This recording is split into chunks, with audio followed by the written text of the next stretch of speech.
71-এর মুক্তিযোদ্ধারা দেশকে স্বাধীন করেছেন এবং 24শে জুলাইয়ের যোদ্ধারা তারা দেশের সার্বভৌমত্ব রক্ষা করেছেন।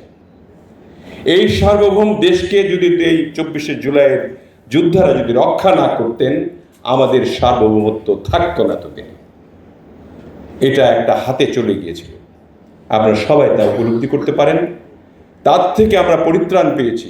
অতএব আমি বলতে চাই, স্বাধীনতা যুদ্ধে 71-এ যারা মৃত্যুবরণ করেছেন, শহীদ হয়েছেন, তাদের প্রতি যেমন শ্রদ্ধা, দেশকে স্বাধীন করার জন্য আমাদের আরও বেশি শ্রদ্ধা 24শে যোদ্ধাদের জন্য, দেশের সার্বভৌমত্ব রক্ষা করার জন্য।